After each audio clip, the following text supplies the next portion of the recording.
In compliance with the Open Public Meetings Act of the State of New Jersey, adequate notice of this meeting of the Atlantic County Board of Chosen Freeholders was provided in the following manner. It was published in the Press of Atlantic City, mailed to the Current and Daily Journal, Hammond and Gazette News, and it's been posted on bulletin boards in the County Office Building in Atlantic City here at Stillwater and the County Clerk's Office at Mays Landing. We'll all rise for a moment of silence.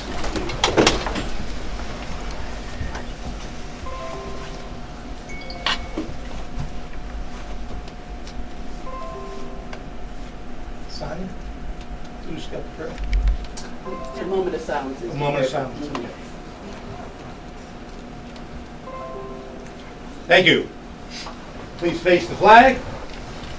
Attention, salute. I pledge allegiance to the flag of the United States of America and to the republic for which it stands, one nation, under God, indivisible, with liberty and justice for all. Roll call, please. Bennett. Here. Bertino. Here. Corsi. Days. Here. Fitzpatrick. Here. Gatto. Here. Kern. Here. Risley. Here. And Formica. Here. Freeholders, we've all been provided with a copy of our minutes from February the 4th. If you have had a chance to review them and you have any comments, corrections, or additions, please voice them now. If not, I'll take a motion to adopt. So moved. Second. Moved in, seconded. Let's call the roll. Bennett. Yes. Bertino. Yes. Corsi. Yes. Days. Yes. Fitzpatrick. Yes. Gatto. Yes. Kern. Yes. Risley. Yes. And Formica. Yes. Okay, this is sort of a day in history with the Atlantic County Board of Chosen Freeholders. Since 1837, this is our first live broadcast, which I believe the technology is called WebEx event. Is that correct? Yes, sir. It's been affirmative. In an abundance of caution, with the consideration of the entire Freeholder Board, we have asked the public, and we thank them, first of all, for the public that did remain at home and observe and participate during our Freeholder meeting through our live stream. Before we begin, I want to apologize for any technical difficulties. It was no small task when we made the decision, when the governor put out his directives at the end of last week, and they knew they were going to be coming out, that we asked our IT people to come ahead and try to figure something out, and they needed to get licenses from Cisco, the world's internet provider, and we applied for the license on a Thursday, and it didn't come through because of Cisco's inundation with requests, I believe, till Monday morning or Monday afternoon. So basically, within a little bit more than 24 hours, we are coming live to you from our Freeholder Board office. There's a little bit of, some people have gotten online because we can see that there are 14 attendees, and we're hoping that if you need instructions, I don't know how they would know this if they're not already on, but you know, all the instructions are on our website. So, all right, with that, any public comments, I believe, from our attendees will have to be typed on the link, which is freeholdersandaclink.org. Am I correct on that? I'm asking for technical support. It'll be in the question and answer on the WebEx. So on the WebEx, in the question and answer for those attending, you will be able to see where you type in to what link. Is that it? And we just asked that they give their name and the municipality in which they reside. Customarily, if you come to the Freeholder meetings here at Stillwater, you know that when you ask a question, please give us your name and from which municipality you reside. Okay. All right. So our first order of business on our agenda today is a presentation. Update on COVID-19 by Patricia Diamond, Atlantic County Public Health Officer, and Vince Jones, Emergency Management Coordinator. Please come forward. Do we have a podium? We did. It'd be good to have.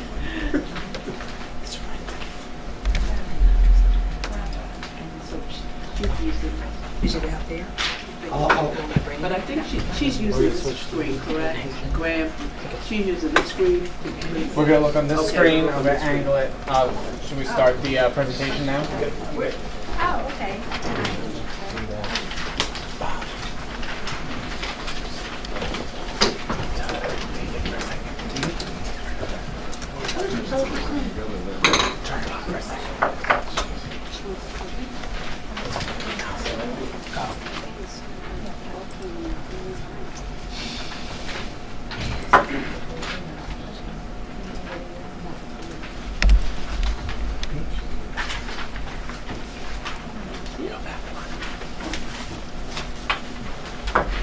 Okay, thank you. I just have the. Turn the screen. The signings. The redheaded stepchild here. Oh, then Let the record reflect that I am Freeholder not candidate. singled out for a reason, all right? You do realize you're exactly in the center of everything. I did. So don't everybody wrinkle me out. Thank you. That's a whole full dish. What do you think?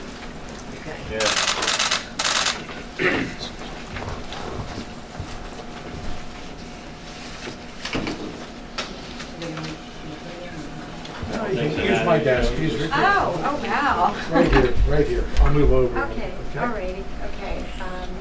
Good afternoon, thank you. I appreciate the opportunity to come and to present information on COVID-19, which you've all been hearing about in the news. So a lot of this is going to be repetitious, but some of it I think you may find it helpful to understand this and actually also hopefully explain it to your neighbors or anyone that may approach. But I can start. Is it? Okay, okay, sorry. Okay, got it. Okay. All right. Well, what we like to do when we present public health, we like to combine public illnesses together so people have a better understanding of the disease in vogue. And of course, it's COVID-19, so it's a presentation on respiratory illnesses with a concentration on COVID-19. And this has been a presentation that we rolled out to our communities, and we have updated as best we can as information comes in. And we've given over 30 presentations, and we actually just recorded the slideshow presentation with a voiceover. So we're hoping that we may be able to get it up on our website, because people could actually view it, and then they could call into our health educator if they have any questions. And the start of it actually is in China, where you can see the country, and Wuhan is right about in the right lower hand corner there. And that's where it started. It started allegedly at a market, seafood market, and respiratory illnesses, pneumonias were associated with anybody that went to that market. And it was a live animal market, meaning that, you know, people would purchase things that were alive and take it home. This area Chinese, they do like their foods fresh. So they were noticing pneumonia, respiratory illnesses from that area, and they closed the market down pretty quickly. At the end of December, they started to see cases. But the problem was then it started to be seen in other provinces around China, and then then it started to migrate to other countries. And what is it? It's a new virus. That's what novel coronavirus is. It's new. We haven't seen it before, meaning that we don't have any immunity to it. We don't have any protection from perhaps the past exposure. But it began infecting humans in Wuhan, China in 2019, and there's no immunity. And right around here, I don't know if this cursor's going to work, but if you remember SARS in 2002, it had started in the Guangdong province, close to that Hubei, but that was another coronavirus as well. And what is it? It's just a common family of viruses. We hear of flu viruses and what's the strain is going to be appearing this year. But coronaviruses really circulate seasonally in our area every year, and they circulate similar to influenza through respiratory transfer. And they spread as much like colds and flu, and the symptoms are like a common cold. So that's what your coronavirus. It's not unusual to see it. But other recent novels are SARS, severe acute respiratory syndrome, that started in 2003. It was identified in 2003, and MERS, Middle East respiratory syndrome, and it identified in 2012. And they're both novel coronaviruses. And SARS, interestingly enough, has started in 2002. In November, they started to notice pneumonias. And however, by June, it had stopped, and there hasn't been a case since 2004. So it kind of pretty much burned out on it. Kind of went through its course and burned out. We haven't seen any cases. MERS, it does pop up. It's Middle Eastern respiratory syndrome. We see it mostly in the Middle East, but we've had cases here in the United States identified in 2012. We do occasionally see cases. And the reason why this is important to remember is that we base a lot of our decisions and protective measures on what we know about these two novel coronaviruses. And that's where it all began. And you can see the number of cases now is tremendous. And this is as of March 15th, 2020, where it started and how it's migrated to. And it's now considered a pandemic, meaning that it is a serious disease, it's spread person to person, and it has been appeared in enough countries worldwide that it's considered a pandemic. And this is of today, and this is 267 cases. Yesterday it was 89 less. So between yesterday and today, there's 89 more cases. It's a very contagious illness, spreads quite easily, about flu, but perhaps a little bit more contagious. Difference is that we have protections against flu. We have vaccine, and we also have tools in our toolbox to protect us if we come down with it. We have antivirals, Tamiflu you may have heard of. So that's one of the things that are administered if someone comes down with the flu. But we have 267 cases in New Jersey. You can see the concentration being in North Jersey with pockets in middle and central. And as of today, Atlantic County hasn't seen any, but we are seeing tests come in. And fortunately right now they're negative. However, we do anticipate seeing cases. And am I at risk? And this is what we all go over with individuals. There are currently cases in New Jersey, and it's a rapidly evolving situation. And we really like to point people to reputable sources, not social media, not what's going around as far as the conversations in the neighborhood, but actually to go to CDC website, our website, or New Jersey State Department of Health. What is being done to prevent it here? CDC and U.S. Customs, what they've done is they've actually directed people from China originally and now from Iran. They direct them to 11 airports. Okay, thank you. And what happens is that at those airports, if they're from China and Iran, even if they're asymptomatic, we do receive information at our local health department level electronically. This person is coming into our county, and we reach out to them, and then we begin to have a conversation with them and monitor them for symptoms. And if they become symptomatic, they're to contact us, and we contact the emergency room for transport and treatment. We have not had any individuals that have become symptomatic. We have probably monitored over 25 individuals since this began in the beginning of February. And it's also, as you've seen on TV, screening is ongoing in other countries that have been affected. We don't get those through our surveillance system, but they are educated, and if we get a call, we explain to them you're coming from an affected country, so therefore these are the precautions you need to take, and that's pretty much self-isolate, self-quarantine at home.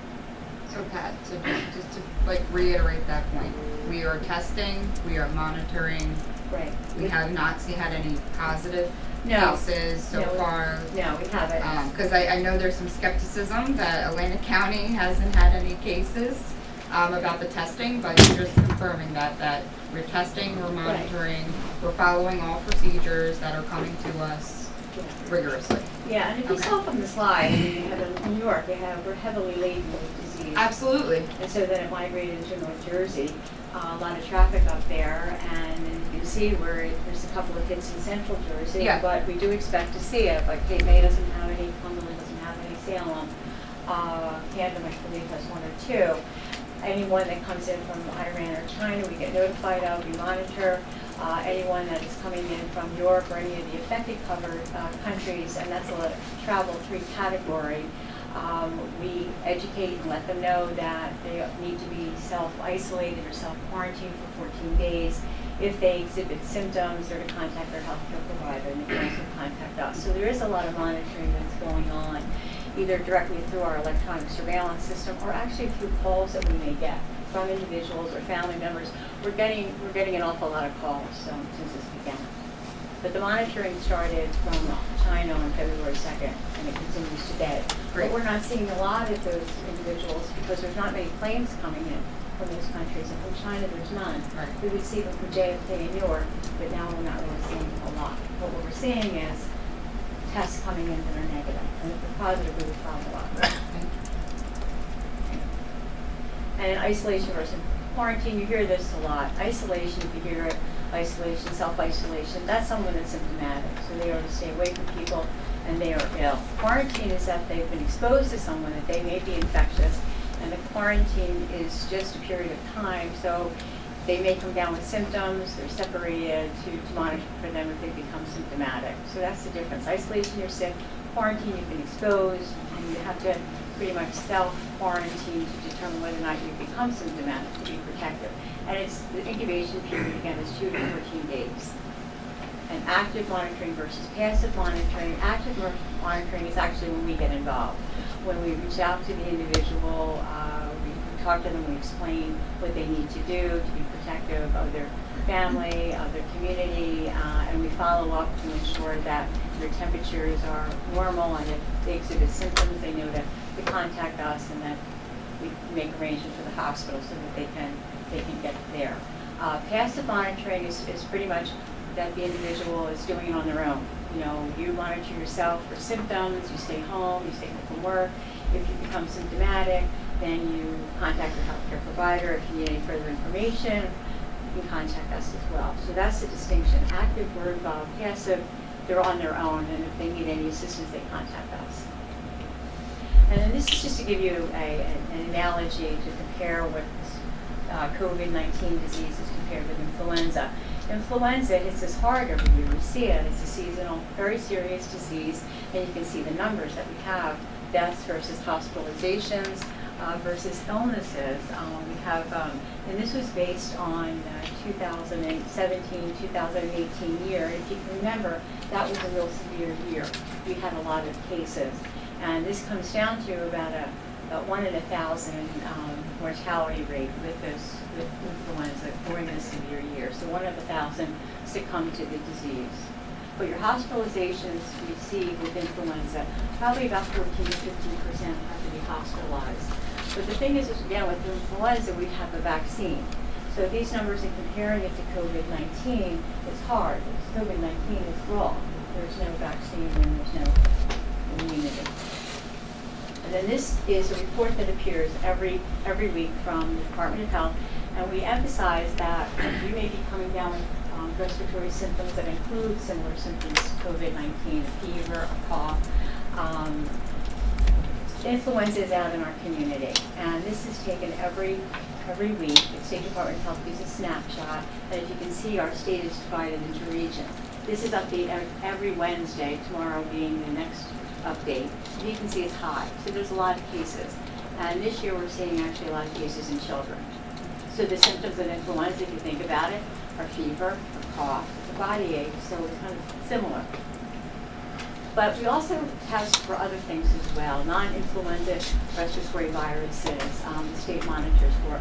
And if you can see down in the corner, there is a COVID test that's done. And that is actually, you may get a respiratory virus panel that includes corona. So somebody said, I have coronavirus. But really, it's a seasonal virus. It's not the novel, it's not COVID-19. There's a common thing that is tested for. And then the physicians will say, you know, you have corona, but it's not the COVID-19. And these are the symptoms. We went over fever, cough, shortness of breath, and they can range from mild to severe. Yes? Yeah, Pat, just a quick question. With the warm weather we've been having, we're starting to notice a lot of the plants are starting to bloom. I guess the normal allergy season is going to be part of this, and people have to try to differentiate if they can between what's normally going to occur in our season and not be, maybe it's not symptoms that they may believe it might be a coronavirus issue. Right, and that complicates things because you know your allergy season, you sneeze, you start to rub your eyes, with a runny nose, you know, and so it does complicate things. So that's a good point. We are seeing cases of respiratory illnesses.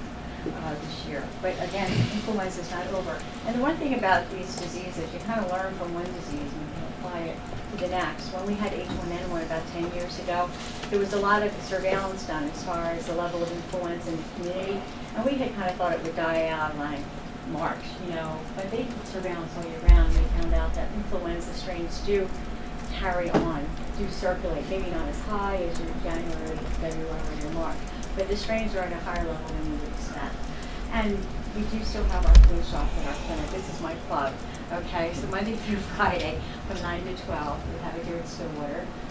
Anybody can walk in, no appointment necessary, because if you haven't gotten a flu shot yet, you should, because you don't want to get the flu and this at the same time, and you don't want to overburden your healthcare facility, because they may need to be taking care of COVID-19 patients and filled with beds with influenza that perhaps the vaccine, would have protected that person. You really need that intervention. That's what you need to keep in mind.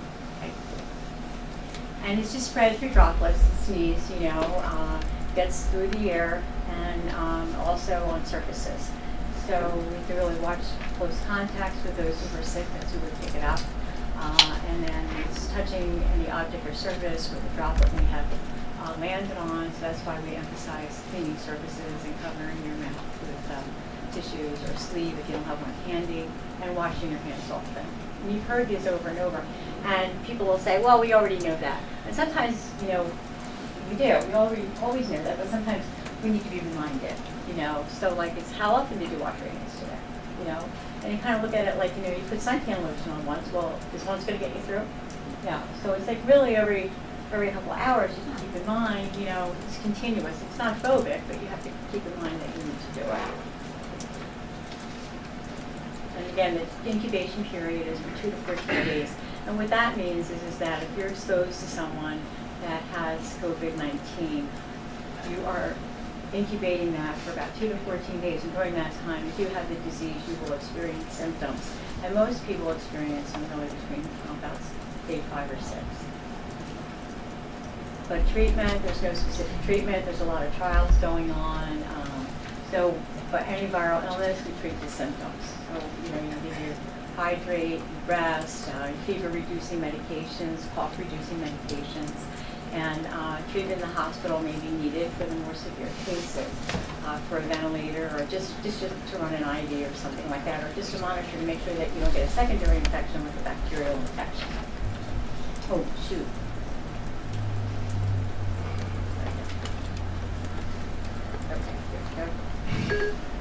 And then most people have mild symptoms. So if you calm down and you have a respiratory illness, we just really explain to people that you can treat yourself at home. You really don't need testing.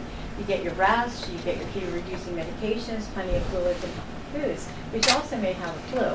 You may also have another respiratory illness. So if you're at a mild to moderate, you can really take care of yourself at home. And at what point should I seek medical attention? The same as you would seek any medical attention at what point. When your symptoms worsen, and this is like your difficult breathing or shortness of breath. And what happens with COVID-19, you develop a pneumonia. And you can also do that with flu, but this is one of the predominant symptoms when a COVID-19 worsens. Persistent pain or pressure in the chest, new confusion or inability to arouse, and bluish lips or face. So you really do need to seek medical attention. And it's a good idea, if you're elderly or underlying medical condition, that you're in contact with your healthcare provider anyway, regardless if you feel you may not have been exposed. And the elderly and those with underlying medical conditions, regardless of age, are at higher risk. So if you're diabetic and you're, say, in your 40s, you're at higher risk. If you have asthma in your 30s, you're at higher risk. So you just need to keep it in mind. It's not just the elderly, but it's also those with underlying health conditions. And unfortunately, someone over 60 has a underlying health condition. That's kind of like a double slam there.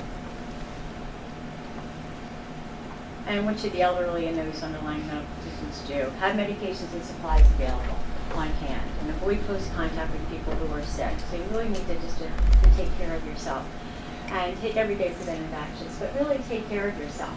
Like get rest, okay, eat healthy. Don't overextend yourself or overexert yourself.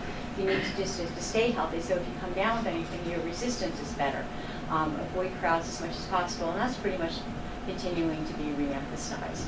And speak to your healthcare provider ahead of time to make sure you have a plan in place, because you've got an underlying health condition, right? Or you are elderly, so you want to make a connection with them to make sure, what do I do if I do come down with something? So you're set to go, unfortunately, you do get ill.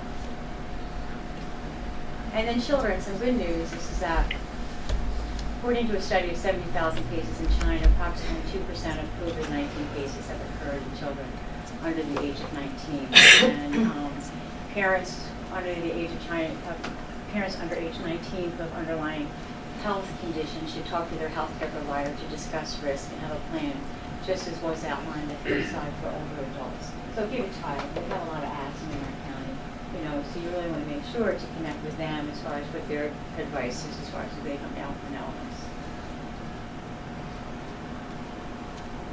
And then how can we prevent the spread? And it's how you read any respiratory illness.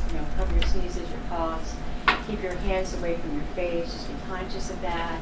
A lot of times we'll just get into that habit and not realize it, but the more you're conscious of it, the less likely you're going to do. Stay home when you're sick. Avoid others who are sick. Call them on the phone. We have a lot of technology now where you don't need to visit. You can do a lot of different things. Text, call, Skype.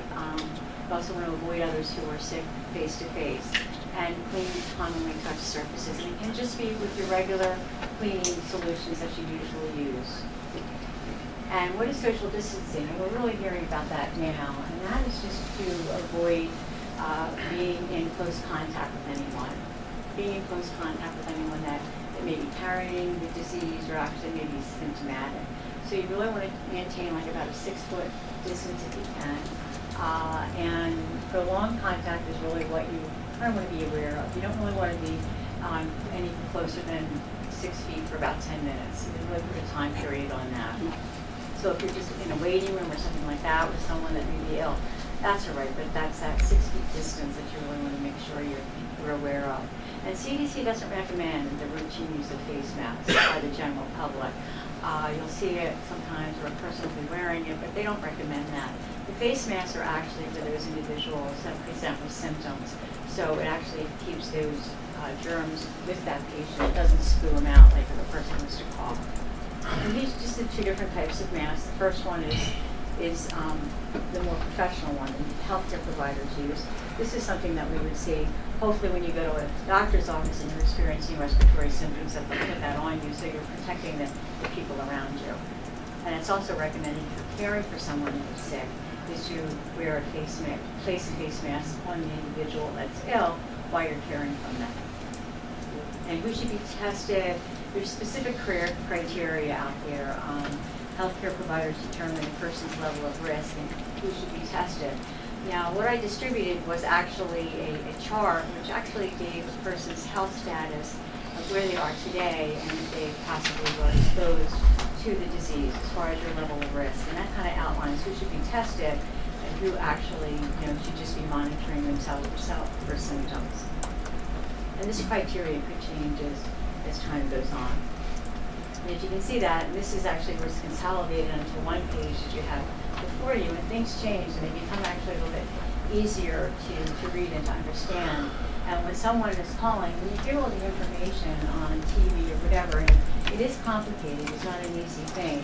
So when people call us, we go through step by step, things that they need to do. And if you're not sick and you don't have any symptoms right now, right today, really, we just practice those things that we've been always saying, like wash your hands, stay away from people that are sick, have you. Now, if you're sick, or not, if you don't have any symptoms and you're the elderly or having underlying health conditions, then your next step would be, be in touch with your healthcare provider, make sure you're really staying away from individuals. So you want to avoid crowds, so you're protecting yourself. But you look at your health status, and then you look at your actions to take. But if you're exposed to a confirmed case, and that's where you would want to talk to your healthcare provider and say you were exposed, what do I need to do? Do I need to stay home? Do I need to monitor your symptoms? So it's kind of a dialogue that takes place between the person and either the healthcare provider or the health department. And then if the person is sick with symptoms and they have been exposed to COVID-19, we take that very seriously because that's something that's evaluated for testing and for isolation at home. And if the symptoms worsen, then the person is hospitalized. And then a few key terms. Close contact is within 6 feet of a person confirmed to have COVID-19 for a prolonged period of time. And that prolonged period of time is 10 minutes. But if we're really conscious about our social distancing from here on in, that shouldn't happen. That's going to be less likely to happen because we're aware of that. And we may have to self-isolate, and that separates sick individuals from well ones, and then social distancing, again, in terms of avoiding group settings, mass gatherings, and maintaining distance, again, 6 feet from others. And you're hearing about that, you're hearing about the governor implementing certain restrictions and continuing to emphasize those restrictions, the school closures, the restaurants being closed like at 8 o'clock at night. So that's really preventing that connection. And what that is to do is really what we're doing with that is actually slowing down the spread. So when you're slowing down the spread, you can anticipate that you're going to be getting cases, but you're going to be able to get cases and you're going to be able to manage them better. If they need care, if they need health care, you're going to be able to give them support because you're not going to be overloaded with a combination of flu or COVID-19, but you're not going to have a lot of cases of COVID-19 because you were able to slow it down. And then we really emphasize for people to prepare at home. This is the phase where you go into, trying to stop it from coming in, so that was done at the airports. And then you're looking at, okay, containing it if you have a case and following up on contacts. But then you're also then looking at social distancing to help. But you really have to look at the reality of preparing at home in the event that you get sick. So you're looking at a 2-week supply of food and water, medications that you need, over-the-counter medications, and perhaps a prescription if your physician can give you one that you may need it, especially if you have an underlying health condition. But look at your household items, cleaning supplies, soap, paper towels, garbage bags, a copy of your health records, pet supplies if you have a pet, be care for one, baby supplies, and you plan for child care if schools are closed, and telecommuting. I mean, that's getting very, very popular if that is possible, and you're maintaining that social distancing for this period of time to get us over this period where we can manage it better, slow it down. And we're fortunate in the South because we're able to do that. We're able to prepare a little bit better than ones up in North. We're still watching it; it's going to come, but we can prepare and get education out more and more. And then prepare a sick room, designate one room, one with its own bathroom preferably, and keep the sick individual in that room away from the rest of the household. And caregivers should check on the individual but limit close contact. You're going to be caring for them, and that's where you're kind of looking at, the face masks to place on the patient while you're in there caring for them. And then COVID-19 in pets. There's no reports of pets being infected. I know that was out rumors or whatever, but to date there's no reports of any pets being infected. And actually what you need to do is you really just need to restrict contact with pets, even if you become ill with this or any other disease. You may want to think of who may want to care for your pet if you become ill. And of course you avoid petting, snuggling, and all the things that we like to do with our pets, right? We have to be careful during this period of time. And if you need to care for your pet, make sure you wash your hands before and after you do that. And that's just a couple of things. We work closely with the State Department of Health. We work closely with the Centers of Disease Control. And we work closely with our healthcare providers, our schools, a lot of the different agencies that may be working with vulnerable people. We take steps to protect them, but we continue to get updated information on an ongoing basis, which is really quite large because this is an evolving situation as far as, when you've got the flu, how long do you stay home when you're ill? Well, it's 24 hours after you have no fever, baptism-made fever-reducing medications. So 24 hours after you've taken that Tylenol or aspirin, if you're fever-free, you can go back to work. This COVID-19 is 3 days. 3 days without fever-reducing medications. But now they're looking at 7 days. So you see they're getting their arms around a little bit better. I mean, China has a wealth of information, but unfortunately, we don't have all the information that we would have liked to have received from them. So we have cases in the United States, we have over 4,000 right now. And you may think that that's a lot, but really it's not. When you take a look at all the diseases and you take a look at influenza, the number of cases we have, and we still don't know a whole lot about that disease. And then we really emphasize the call center. The public health, we deal with healthcare providers if they've got an issue with a that case or, sorry. This is new. Okay. This is the COVID-19 call center. A New Jersey PIES, New Jersey Poisoning Education and Information System. You call them and you would get, of course, guidance if you had an exposure to something that may be toxic, you or your child or what have you. But what they have is they have actually the ability to take calls 24/7 on certain things, and the State Department of Health asked them to set up a call center for COVID-19, and that's been in place since the end of January. So the number is the same as New Jersey PIES, and they may announce themselves like that, but it's 1-800-222-1222. And they are manned by healthcare experts that are familiar with COVID-19. They are operational 24/7, and they receive all public callers, and they have experts that can really respond in multiple languages. So if anybody in the community that has a question, whatever, a concern, they can contact this number at any time. Now they may get a recording to give them basic information if they need more information, but the call center is really a good resource. And we receive calls from healthcare providers. We receive calls from schools or daycares or people that really are pretty much anxious.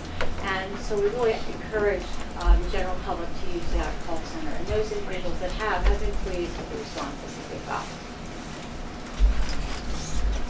And last but not least, I just want to emphasize is that for more information as this continues is to, if you hear something that doesn't sound quite right or you want to confirm it, we have a lot of good resources. Centers of Disease Control, you've got the New Jersey Department of Health, and you have our site, the Atlantic County Division of Public Health, where if you go on the site, it will take you to New Jersey State Department of Health or CDC that will provide you with updated information.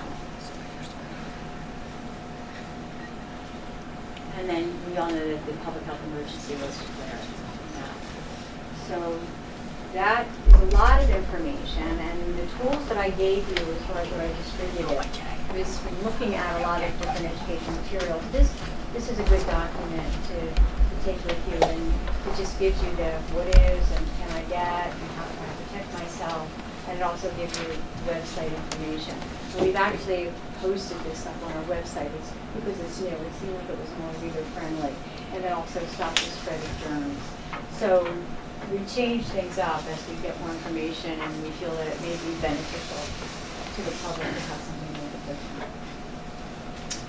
Thank you. Chairman, for me, we have one question. Yes. One of the ladies will stand up and announce. Yes. All right. Nanette Galloway wants to know how long would the virus last on office papers and et cetera? Okay. There's been a lot of studies on how long the virus will survive, or is it appearing on a variety of surfaces, papers, cardboard, tables, doorknobs, and whatever. And it can be through a few minutes, several hours, to a few days. Okay, but the thing is that as long as it's on the surface, it doesn't necessarily mean that you can touch it and infect yourself. Okay, so it may be there, but it may not be of the quantity that will cause infection. So that's why we really emphasize, just cleaning regularly used surfaces.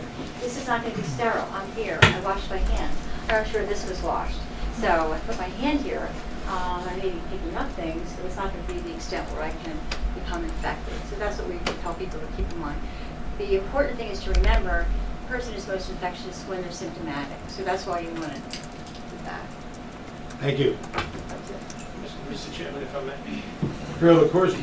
Pat, a couple of things. A lot of the stuff that you're going over, we have done over at the city of Atlantic City, as you know.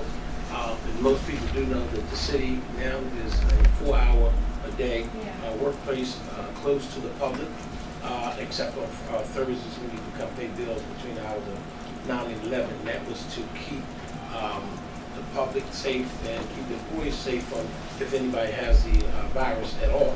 However, before coming here today, received a couple calls from county employees. They're saying that the county is still allowing customers to come in and cough in and carry it on. So I thought this would be a proper, good time for you to address that issue, because some county employees are having concerns.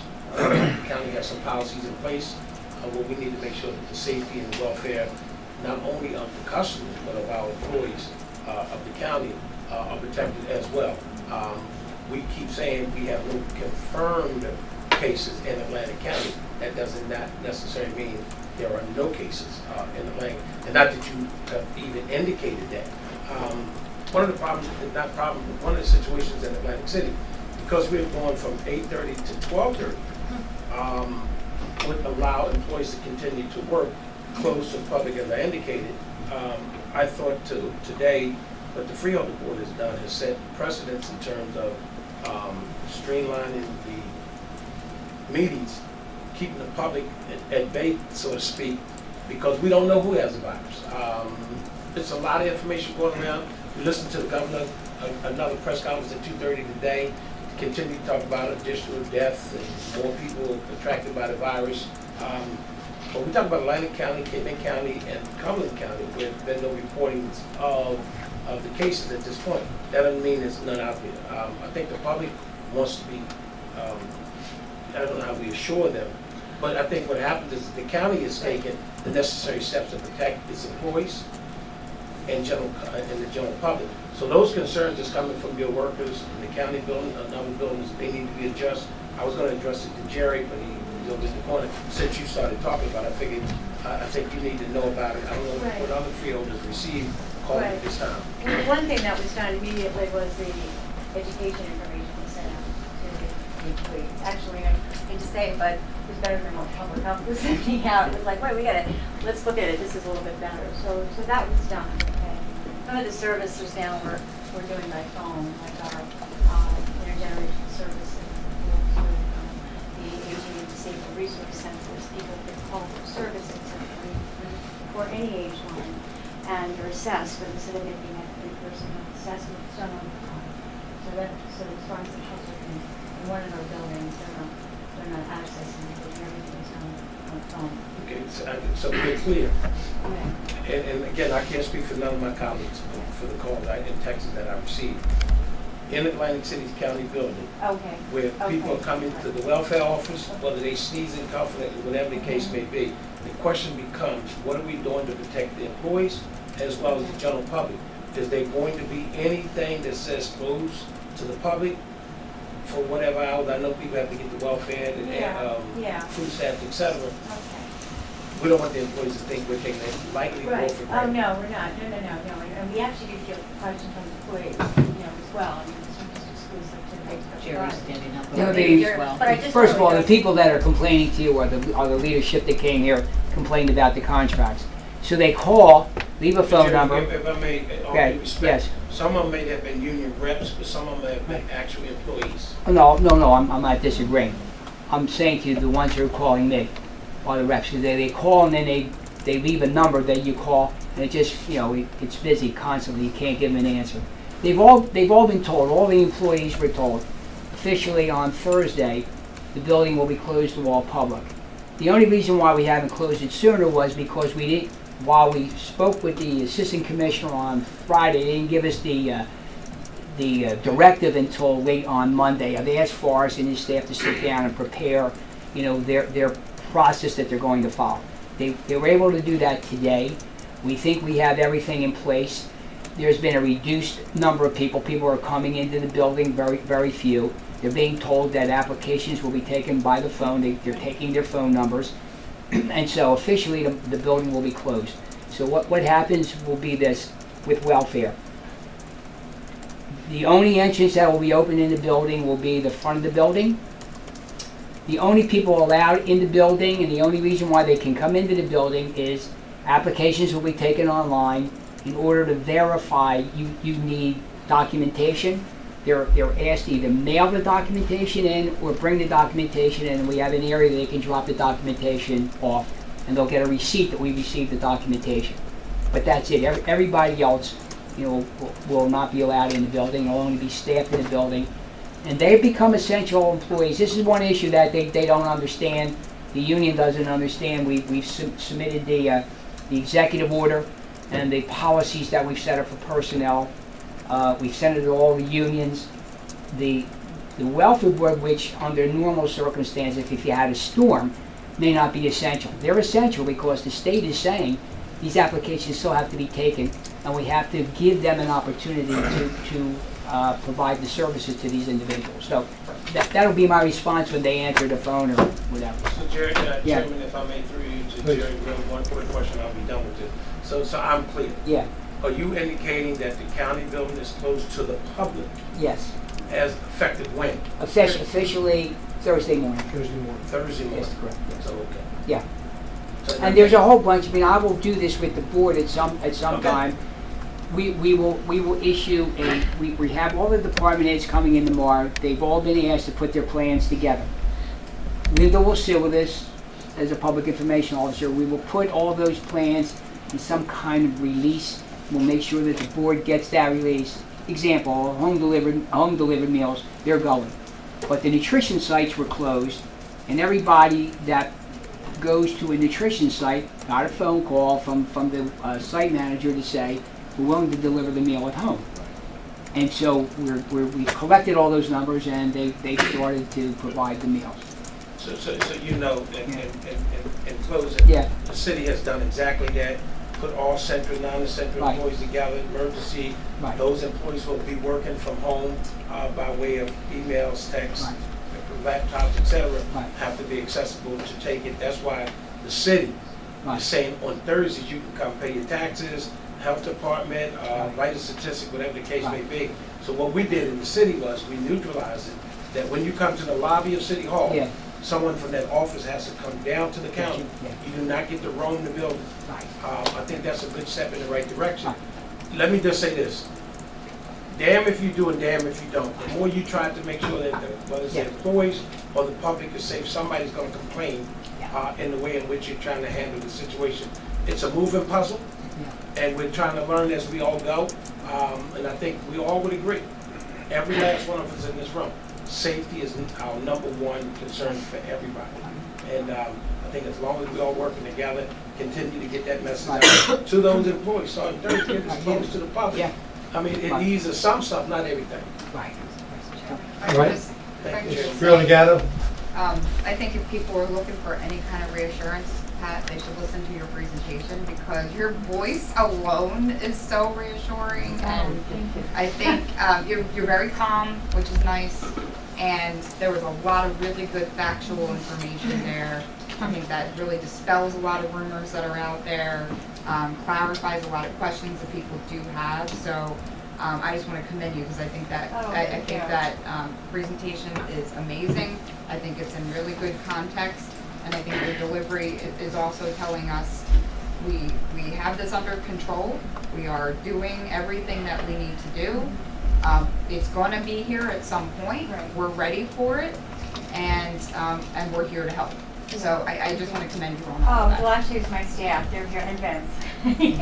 I mean, they're actually on call 24/7. Well, everybody, I know you're all working Okay. around the clock, so Okay. just want to Oh, commend thank you you. on all that. Thank you, that. And the one thing I wanted to point out, as far as the number of cases in New Jersey, if you want to keep up to date on that, there's on the New Jersey State Department of Health website, there's a dashboard. Yeah. And that snapshot of the number of cases today, and it's usually updated probably around 3:30. I had to switch the slide out real fast, but you can see the dispersion among counties and where the highest levels are.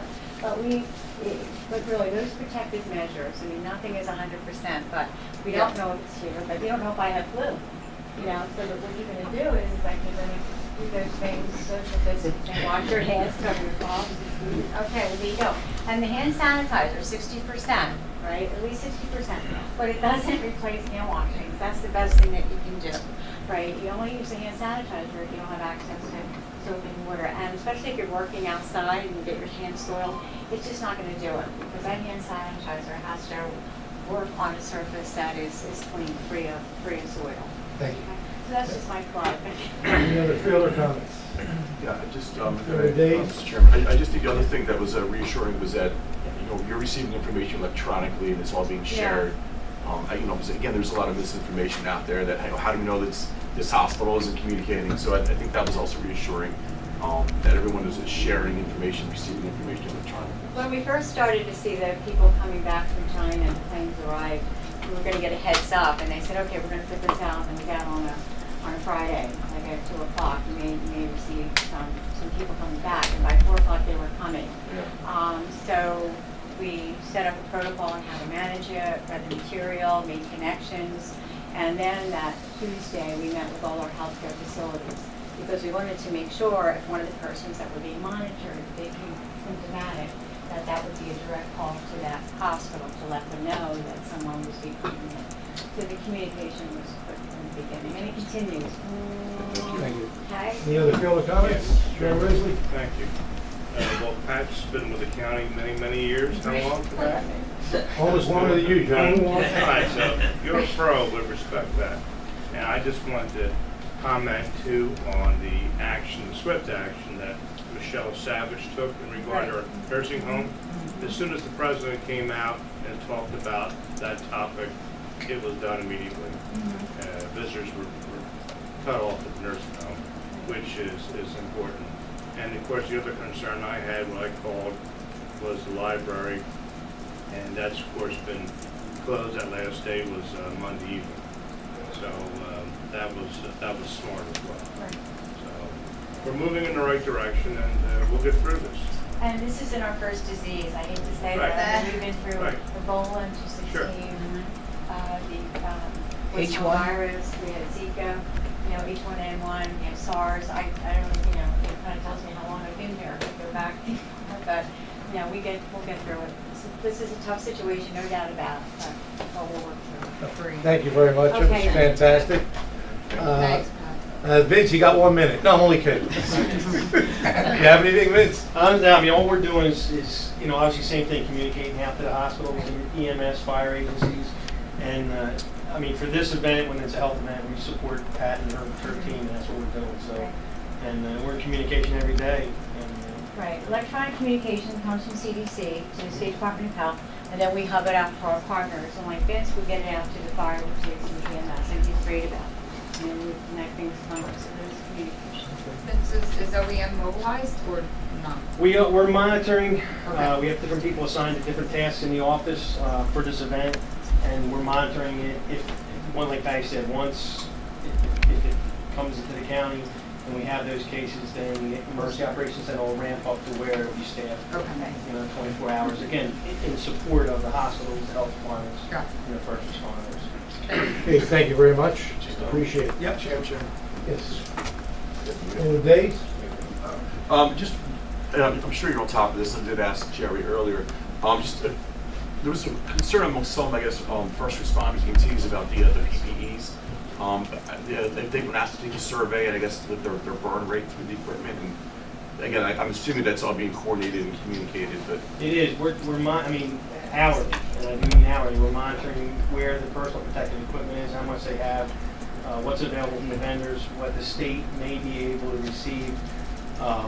We've also met and had conference calls with the physicians of each of all our hospitals and our urgent cares as to what procedures that either in the field we would be doing, respiratory type procedures where you have the droplet concern, and what level of protective equipment do we have to wear other than every time we come in contact with a person with gloves on. Do we need masks all the time or only when there's that potential of that exposure? So we're coming back and reducing some of the burn through rate, as you said, of the PPE. But we are, and Patty as well, we're monitoring that PPE to make sure we don't get to a critical level where we can't provide care for someone else. And we pass that on up to the state, Yeah. because they may activate some resources so we can get it down. Okay, thank you. Any other field comments? Well, thank you both very much. Okay. Thank you. Any other comments from the public? No. Okay, we'll move on. Our first order of business today, ordinance number 2.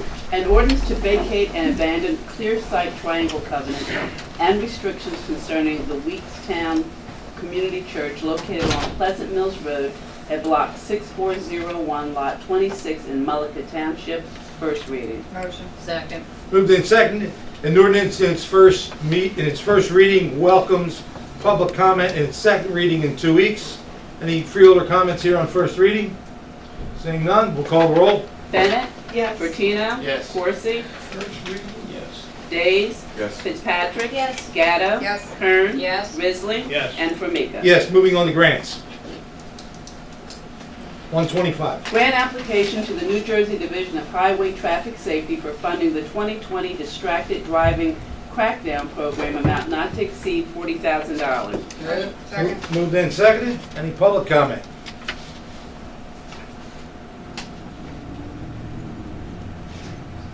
Freeholders.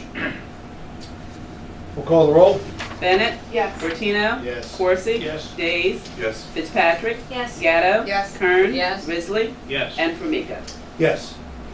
126. Grant application to the New Jersey Division of Highway Traffic Safety for the 2020 Click It or Ticket Mobilization Program, amount not to exceed $35,000. So moved. Second. Moved and seconded. Public input. Freeholder comment? Call the roll. Bennett? Yes. Bertino? Yes. Corsi? Yes. Days? Yes. Fitzpatrick? Yes. Gatto? Yes. Kern? Yes. Risley? Yes. And Formica. Yes. 127. Amending Resolution Number 465, adopted August 27, 2019. Grant application from the New Jersey Transit for Senior Citizens and Disabled Residents Transportation Assistance Program, net increase $30,288.63. Moved. Second. Moved and seconded. Any public input on 127? Freeholder comments? Call the roll. Bennett? Yes. Bertino? Yes. Corsi? Yes. Days? Yes. Fitzpatrick? Yes. Gatto? Yes. Kern? Yes. Risley? Yes. And Formica. Yes. 128. Amending Resolution Number 467, adopted August 27, 2019. Grant application to the New Jersey Transit and the United States Department of Transportation for Section 5311 funding pursuant to the Federal Transit Act. Net increase $48,692. Moved and seconded. Public interest in 128. Freeholder comments? Let's call the roll, please.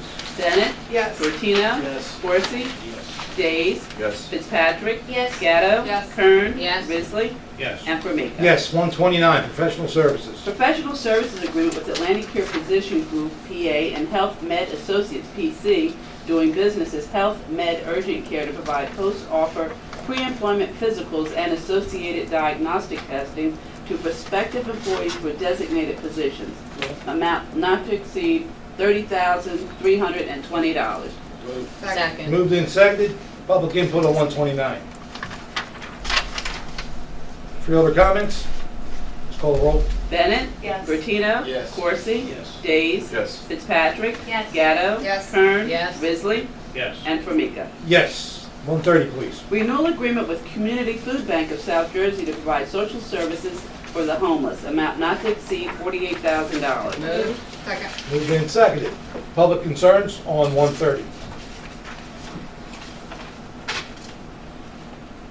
Freeholder comments? And we call the roll.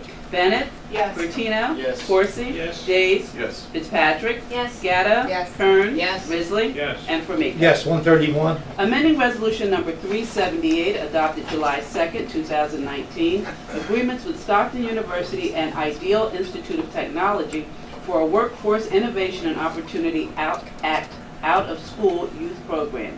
Net increase $184,174. Move. Second. Moved and seconded. Any public concerns with 131? Freeholder comments? Chairman, Yes. Freeholder Corsi?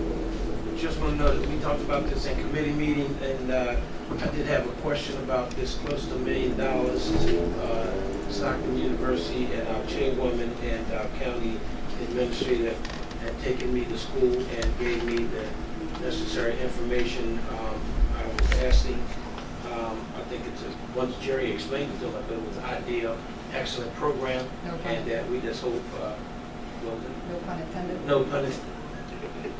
Just hope that folks continue to take advantage of it. Yeah, the ideal, we talked about the ideal program is tremendous, doing such a great job. That's the reason for the increase, because of the number of participants. And the question that Freeholder asked was, why is it just with Stockton? They were the responder to the RFP.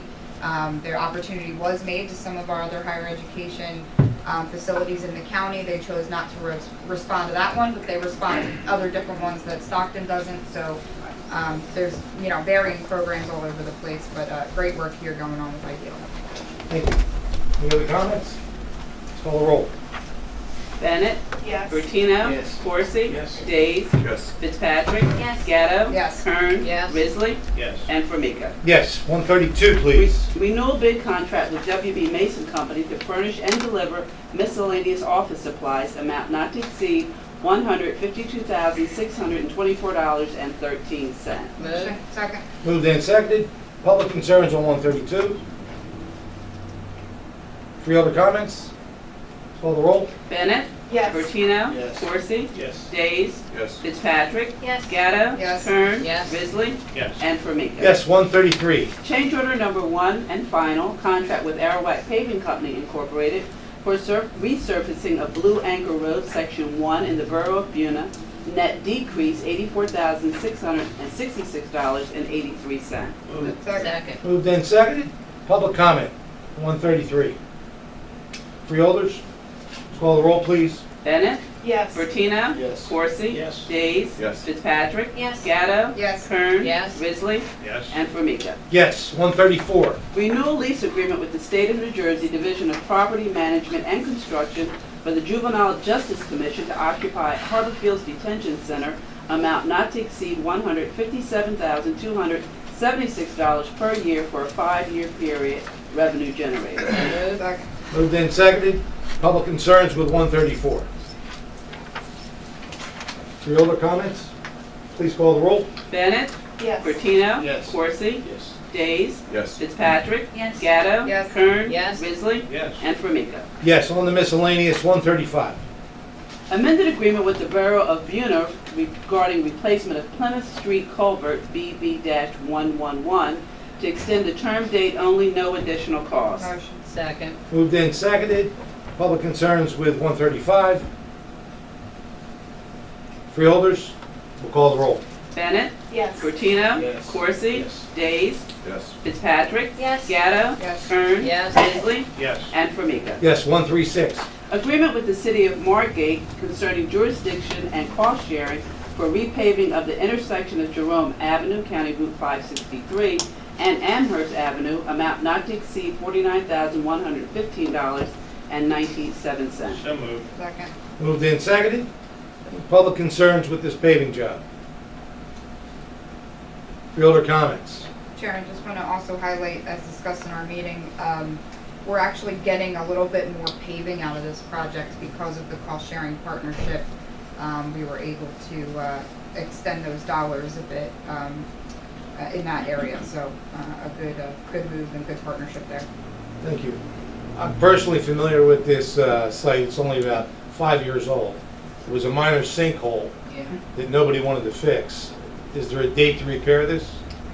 The Margate is doing the work. Margate is repairing it because the pipe is their pipe and it's on Amherst Avenue, but it Right. cuts through our road. And so the agreement was we would pay for part of the repair to our street, but they're going to expand as the chairperson of the budget Very committee good. said. Okay. Any other freeholder comments? Please call the roll. Bennett. Yes. Bertino. Yes. Corsi. Yes. Days. Yes. Fitzpatrick. Yes. Gatto. Yes. Kern. Yes. Risley. Yes. And Formica. Yes, on to 137. Acceptance of deeds, easements from various grantors in accordance with Atlantic County planning standards.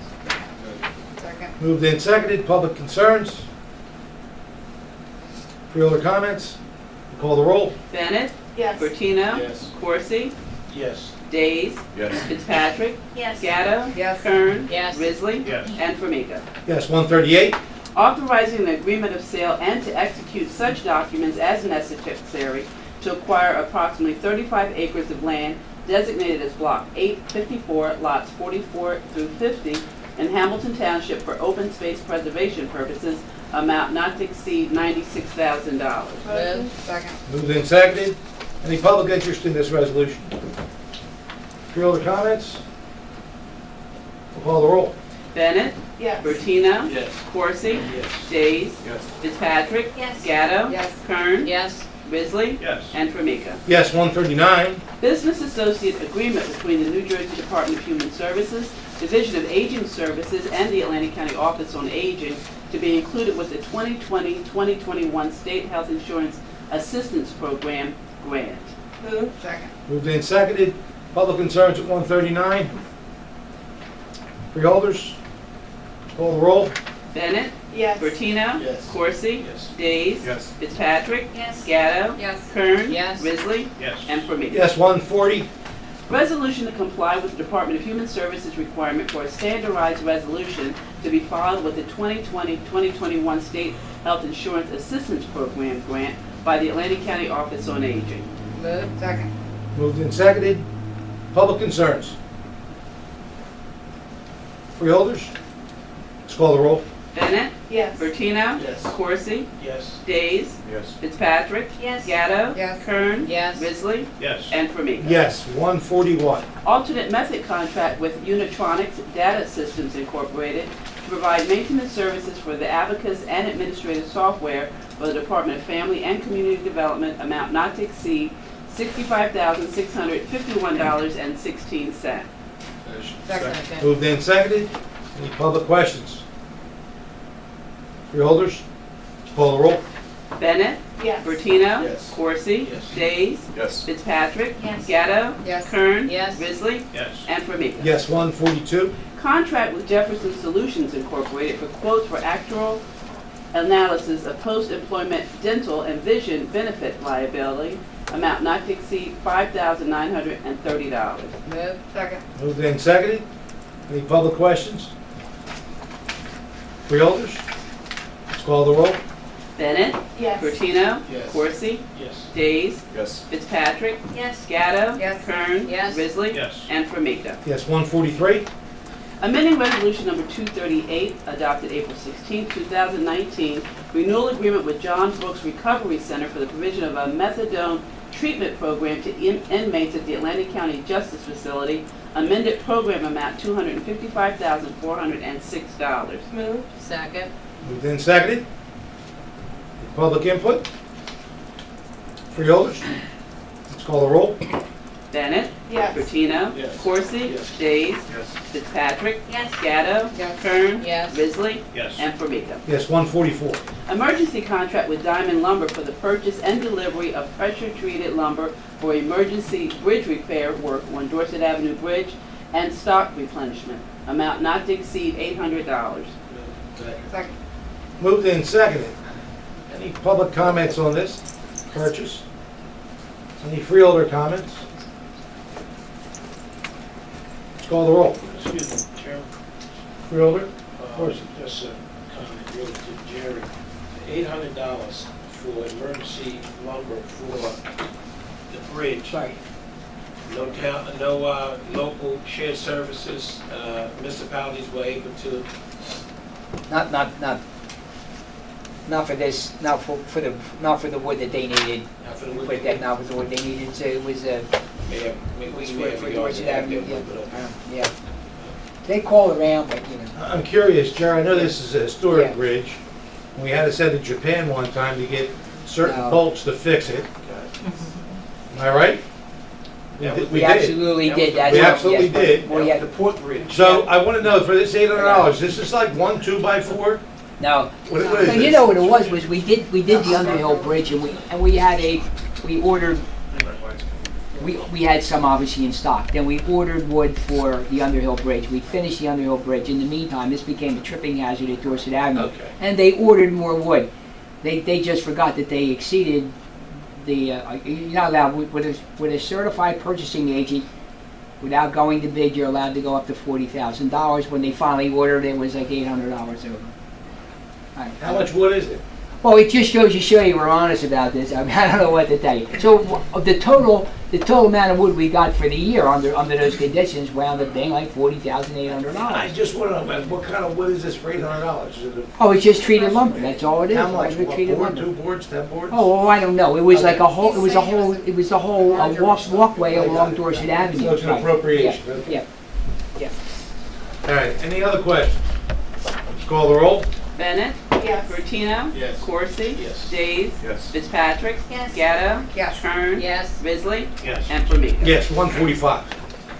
Appointment of Mary E. Duncan to the Atlantic County Local Advisory Council on Alcoholism and Drug Abuse for a term to expire November 1, 2023. So moved. Second. Moved in second. Any public interest in this appointment? Any other comments? We'll all call the roll. Bennett? Yes. Bertino. Yes. Coursey. Yes. Days. Yes. Fitzpatrick. Yes. Gatto. Yes. Kern. Yes. Risley. Yes. And Formica. Yes. I'll take a motion to combine and adopt 146 to 148. Motion. Second. Moved and seconded. All those in favor say aye. Aye. Opposed? Mr. Chairman, Yes. just let the record reflect their road solicitation. To stand informed, there were roadway solicitations. 150. Resolution supporting the American Association of Diabetes Educators and its diabetes prevention program, sponsor Frank D. Formica. Second. Moved and seconded. Certainly everybody's family has some significance or some relevance to this illness. And the education for diabetes is still something that's very important. My family suffers with it tremendously. And I just think it's something that we should take a note of and make some record of support for. Great. Any other Freeholder comments? Comments from the public? We'll call the roll. Bennett. Yes. Bertino. Yes. Coursey. Yes. Days. Yes. Fitzpatrick. Yes. Gatto. Yes. Kern. Yes. Risley. Yes. And Formica. Yes. That brings us to the end of our first digital meeting printed agenda. Any reports of special committees? Anybody from the Freeholder Board wish to report? Freeholder Kern? I just have, I did attend the Mental Health Advisory Board and meeting, and I had asked Kathy Kish, who is the Atlantic County Mental Health Administrator, for some information, because there is a lot of anxiety right now going on with what is going on throughout the world. People are anxious whether their routines are being interrupted, their places of business are closed, so she did give me some, one website, there's a number of websites out there, but one in particular was samhsa.gov, which gives quite a bit of detail on how to, help somebody through any of the anxieties or any of the mental health issues that they're having especially during this time. And I don't, Freeholder, do you have any other comments in regards to the mental health? Well, you're right, there is the higher rates of anxiety, there is a lot of disruption, but just think that we, as we're checking on the elderly, please make sure to check on those who have conditions, as it does, this is anxiety provoking for people. Very much so. Thank you. Thank you. Any other reports from committees? Okay, any unfinished business? Seeing none, any new business? Mr. Chairman, Freeholder Risley? I just would like to ask a question of our treasurer. If we have any refundings possibly coming up, with interest rates being super low, I don't want to see this county spend one more nickel than it has to in interest. So is there any bonds that we're looking at in the next year or so that we can possibly do a refunding on? I'm going to stand so you can hear me because I'm way back here.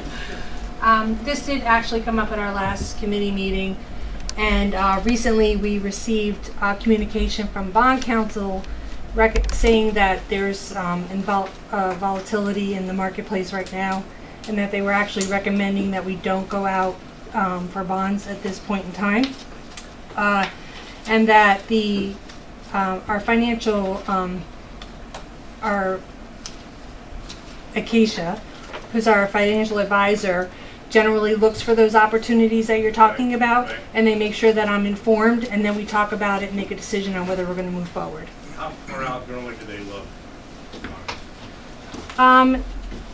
Probably 6 months, Okay.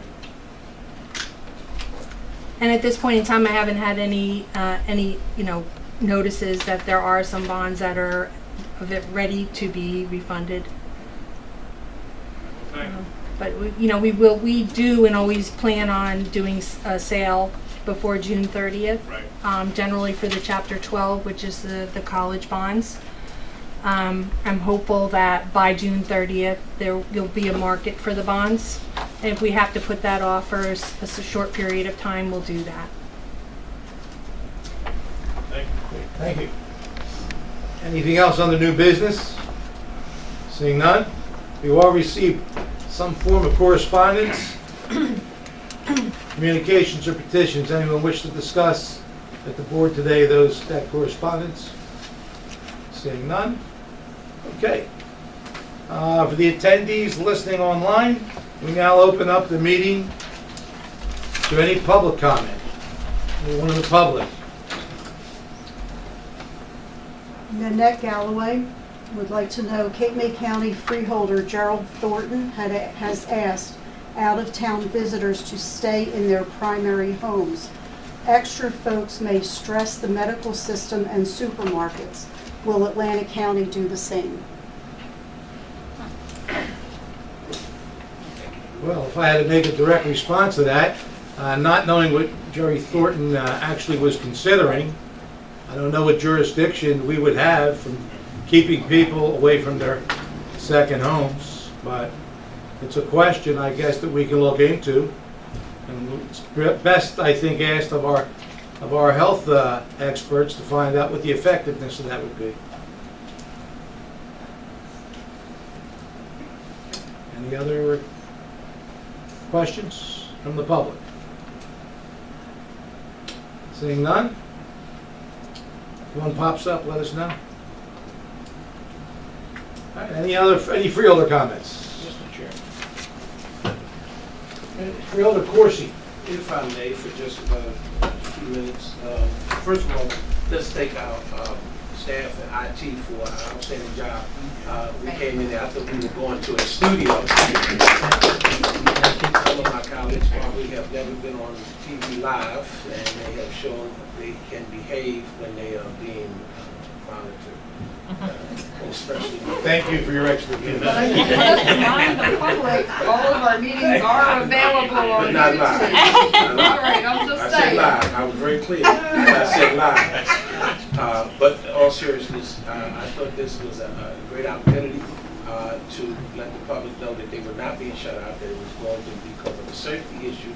The chairman had decided to stream the Freeholder Board meeting, which at that point prompted Atlantic City to streamline their council meeting on tomorrow.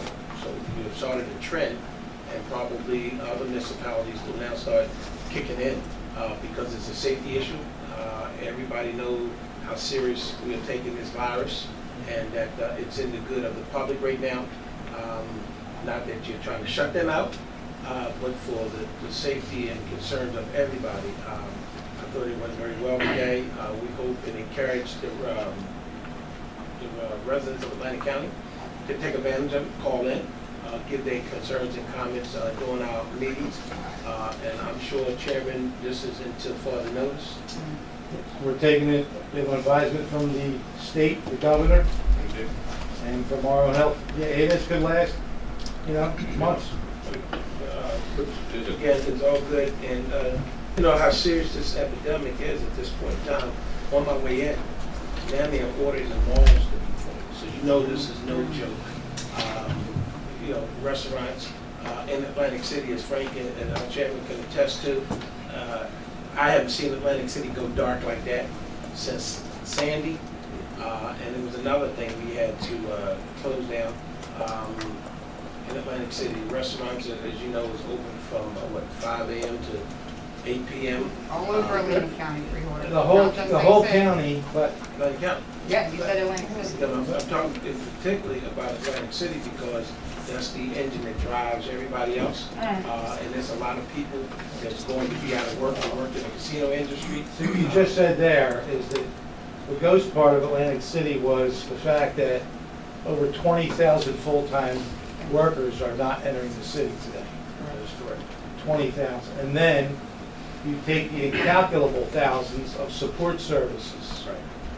And, we just better pray and due diligence that this is as short as possible. Anyway, I'm sorry. No, that's right. I mean, that's the point I would get ready to make. The amount of people that's out will be out of work. They will be forced to file for unemployment. I understand that if you go online now, there's probably such a backlog, but people still have to feed their families. And as I often talk about, the working poor, they pour our coffee, they make our beds, and park our cars, and everything has come to a squeaking halt. there are, to Mayor Marty Small, reached out to the Casino Association on yesterday because the casinos are closed, and asked that they would donate their food to various organizations, whether it's the food bank, whether it's senior buildings, etc. And they have obliged to take a look at it because it won't do them no good no time soon because they don't know when they're going to open back up. And I think for the most part, they have agreed to make donations to various organizations and entities that people still need to feed their families. And so employees of casinos, et cetera, that's going to be out of work, we hope that there's some type of mechanism in place that they'll be able to reap some of those benefits. And I think some of the casinos are going to make sure that they have given food to their employees, which is a great opportunity to do so. So I just wanted to say that I thought that today sets a tone, but more importantly, let's keep in prayer and thoughts those folks who are going to be out of work. We just don't know how long they're going to be out of work. Some people working from home are still getting paid. The casinos are paying, like, you know, when you're talking about the casinos, and I do applaud it, that they are paying 2 weeks right now for all the employees that are out of work, working or not, or working from home, but they are paying. Is that one casino or all casinos? I think I know Tropicana is, Bally's, Caesars, Harrah's. I know resorts is, so as many times as we look at the casinos, we have to really give them kudos here. They just did it on their own to pay the first 2 weeks. Yeah, they got nothing. That's government intervention, they figured. And so nobody's going to suffer for 2 weeks. After that, we'll have to see. It gives them enough time to start getting, again, going online and filing for unemployment, et cetera. Right. It's just unfortunate. We hope this is a quick solution and come to an end real quick. Yeah, if I could just piggyback on that, I know, you know, in the press release that came out from County Executive, one of the things he addressed is our concern around businesses staying afloat in the area. There were some great resources there listed that not only our ACEA is involved with, but there's like a business registry you can go online and they will keep you informed on any assistance that's coming down from the federal or state level. I do think it's something that, you know, we may have to take a look at the county level as well. Is there something we want to do to help businesses or to help the employees who are suffering? I think it's something we definitely need to have a conversation about. But in the meantime, you know, restaurants across the county are suffering. So please, if you can, instead of hitting the grocery store, call for delivery and tip 20% so that these people can have something coming in to hopefully hold them over and sustain them as we go through this trying period. So, thank you. Thanks. Any other freeholder comments? Something really go to the order? Sure. Freeholder Bennett? If we can just continue to keep our healthcare workers, social workers, first responders in our thoughts as they're on the front lines of this. So as we're going forward, that would be great. Absolutely. Good suggestion. Including yourself. Yes. Yeah, I'm working every day for the next 2 weeks. All right. Thank you. Something really go to the order? I'll take a motion. Motion, second. All those in favor say aye. Aye. Good day.